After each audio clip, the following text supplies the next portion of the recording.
Strategi apa saja yang Ibu gunakan dalam mengumpulkan informasi guna untuk mengevaluasi hasil belajar siswa? Strategi yang digunakan untuk mengumpulkan informasi evaluasi ada banyak pilihan ya.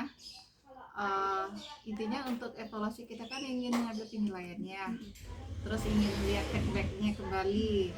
Nah, untuk strateginya yang jelas sesuai dengan standar kompetensi kan kita kan ada 3 ranah aspek, ada kognitif, afektif, psikomotor. Nah, nanti bisa kita gunakan secara tes tertulis ataupun tes lisan.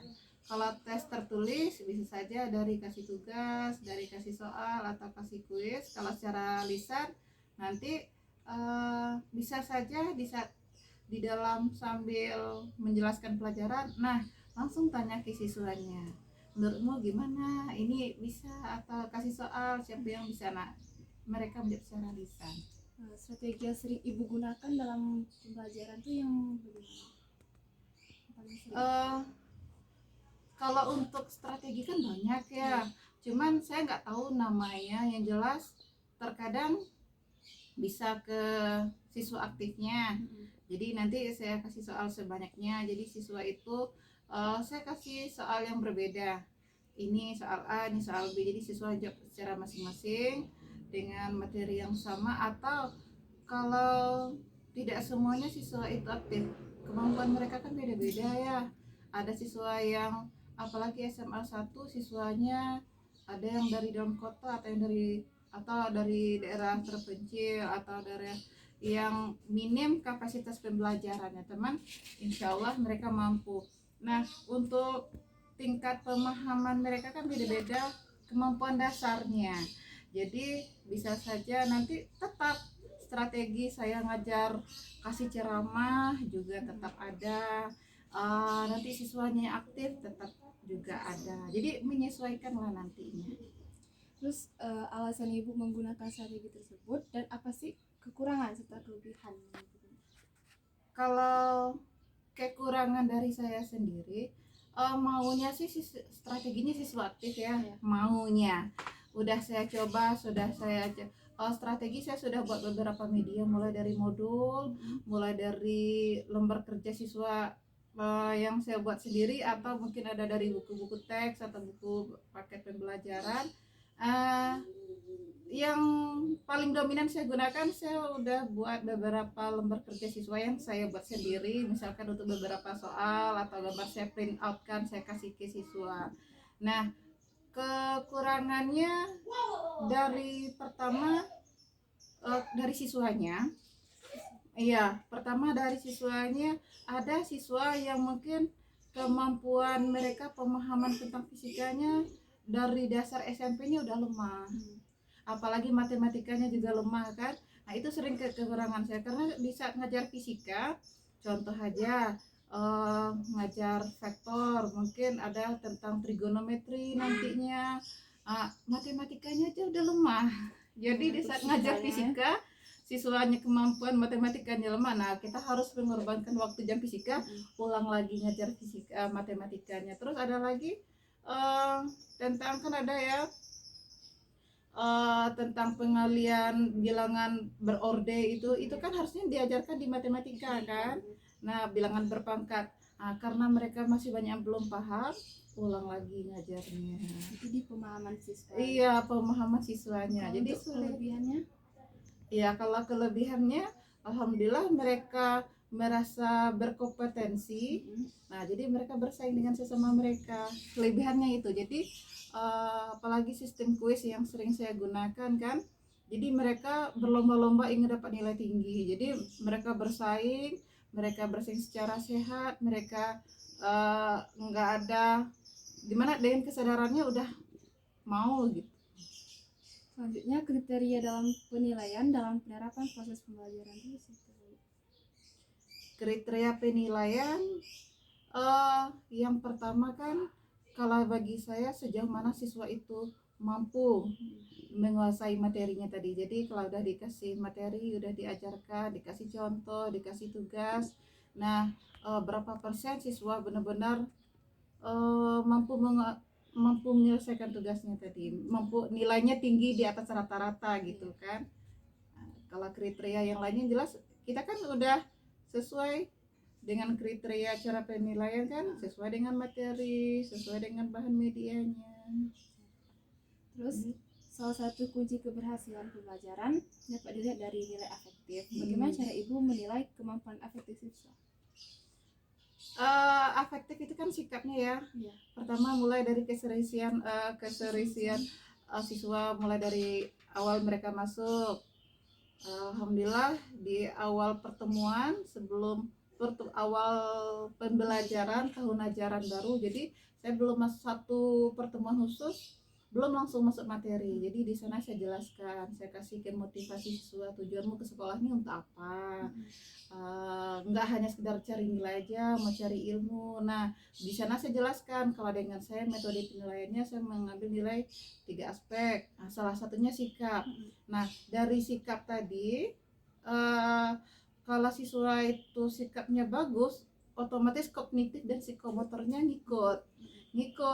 Nah contoh datang tepat waktu itu kan efektif.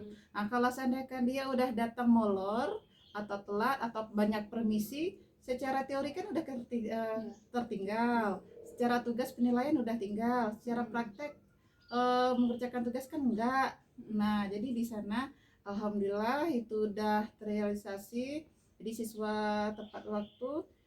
Makanya saya sering menyampaikan kalau dengan saya on time, paling-paling saya kasih waktu 1 menit atau 2 menit, kalau ada keperluan lain selesaikan dulu. Nah, Jadi ibu menilai dari ketepatan waktu ya. nah iya ketepatan waktu. Nah jadi untuk memotivasi siswa itu kan saya sampaikan, saya kuis sewaktu-waktu. Jadi bisa saja saya sebelum pelajaran dimulai, bisa saja di pertengahan materi, bisa saja di akhir. Jadi jangan coba-coba melari gitu. Baik. Selanjutnya, apabila seorang siswa tidak dapat mencapai hasil belajar yang diterapkan, tindakan apa yang akan ibu ambil agar siswa tersebut dapat mencapai? Di saat ada siswa yang belum tercapai kan, yang pertama jelas pengayaan dulu ya.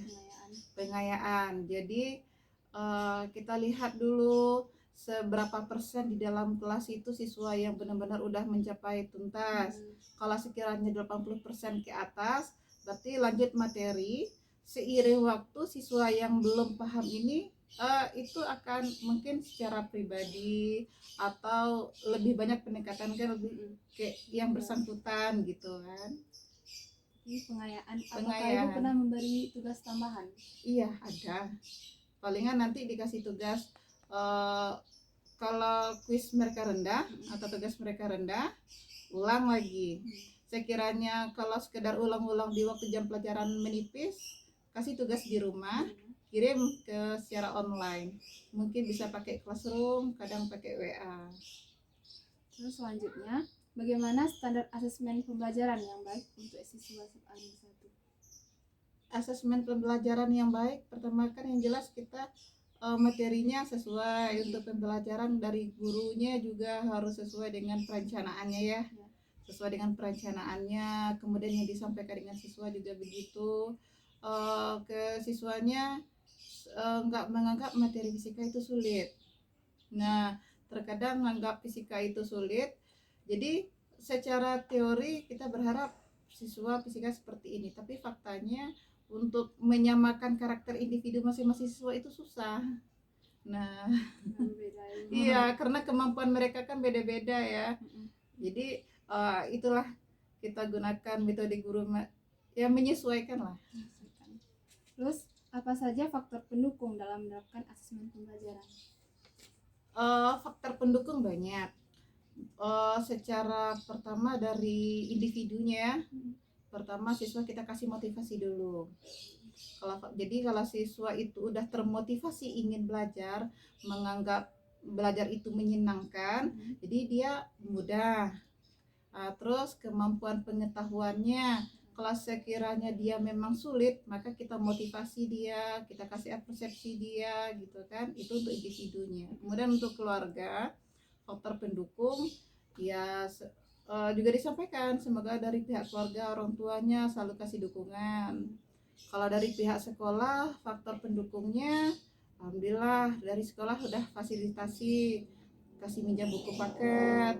Hanya saja untuk fasilitas pendamping seperti labor apa itu kan masih sulit ya, belum bisa terrealisasi. Terus faktor penghambat dalam melakukan asesmen pembelajaran.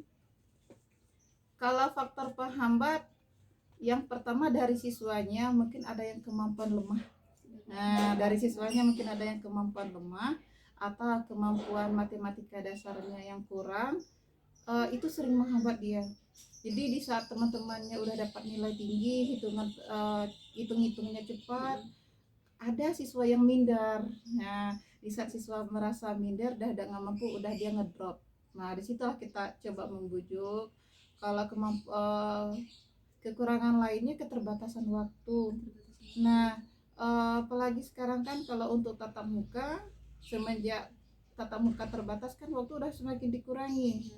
Nah, kalau harusnya yang 1 jam 45 menit, kalau satu pertemuan itu 3 kali 45 menit aja masih terbatas untuk eksak, apalagi udah dipotong. Keterbatasan waktu itu kendalanya. Waktu dan Iya. keinginan ya Bu. Iya, kemampuan siswanya. Kalau untuk media belajar, tadi pendukung dari sekolah kan udah ada ya. Iya, fasilitasnya ada. Hanya saja mungkin ada beberapa siswa yang belum keinginannya, kita kan udah kasih silakan cari di Google ya atau cari referensi lain. Ada siswa yang mau, ada yang enggak. Nah, yang enggak itu masalahnya. Jadi penghambatnya ya Bu. Iya. Terus apa faktor yang paling penting dalam menerapkan asesmen pembelajaran? Faktor terpenting dalam Asesmen pembelajaran dalam penilaian. menurut Ulan asesmen itu seperti apa? Penilaian untuk mengumpulkan informasi. Nah, jadi yang dari penilaian tadi, dari hasil-hasil tugas siswa, dari kita mengadakan tes lisan, terus satu lagi di saat kita ngajar ya tadi kan kita nggak hanya secara aktif dari gurunya aja. Jadi di sana kan kita butuh interaksi ya, komunikasi. Jadi kalau dengan saya mungkin Dek Ulan kan bisa lihat sendiri ya. Kadang saya langsung jalan ke meja, saya lihat ini kerjaannya sampai di mana, ini udah mampunya Sejauh mana iya kemampuan? sejauh mana. Jadi saya tanya, jadi di saat kita berkunjung ke bangku mereka masing-masing, mereka bakalan jujur, Bu, saya nggak tahu, Bu, saya tahunya segini. Nah, jadi dari pendekatan ke siswanya langsung, terus dari hasil nilai kuisnya, terus dari hasil tugas-tugasnya kan udah nampak. Ya, kemudian kita nggak hanya kasih nilai, oh nilai kamu rendah ya, sudah belajar lagi di rumah, enggak. Jadi kita ulang lagi pengayaannya. Sejauh mana sih mereka, terus kemudian di setiap pertemuan meskipun materi minggu lalu udah selesai, kita nggak udah selesai, tapi minggu selanjutnya tetap saya dikait-kaitkan atau saya pancing-pancing lagi. Nah, materi yang lama, ayo coba kamu ulangi ya. Nah, gitu. Terus sejauh ini apakah siswa telah mencapai hasil belajar yang diharapkan dan apakah proses pembelajaran telah sesuai dengan tujuan atau masih memerlukan perbaikan? Sejauh ini kalau ingin dikatakan sudah tercapai atau belum, untuk pembelajaran yang udah dilaksanakan ya, untuk tatap muka alhamdulillah udah. Hanya saja kan belum pelaksanaan ujiannya ya. Nanti kita lihatnya kan di akhir nilai akhir semesternya kita lihat nanti, atau sebatas beberapa pertemuan ini untuk per bab, untuk harian alhamdulillah udah sesuai dengan agenda. Kita kan dari guru kan juga mempersiapkan agenda ya, target kita minggu depan sampainya sekian gitu. Kalau sejauh ini alhamdulillah udah, hanya saja mau lihat sukses SKL-nya atau enggak nanti dilihat di ujian midnya. Iya, di akhir pembelajarannya. Cuman sejauh ini untuk tiap tatap muka saya rasa insya Allah alhamdulillah udah. Baik, mungkin itu saja yang bisa saya tanyakan. Terima kasih kepada BNI telah memberikan kesempatan. Iya, sama-sama, semoga sukses. Ini kan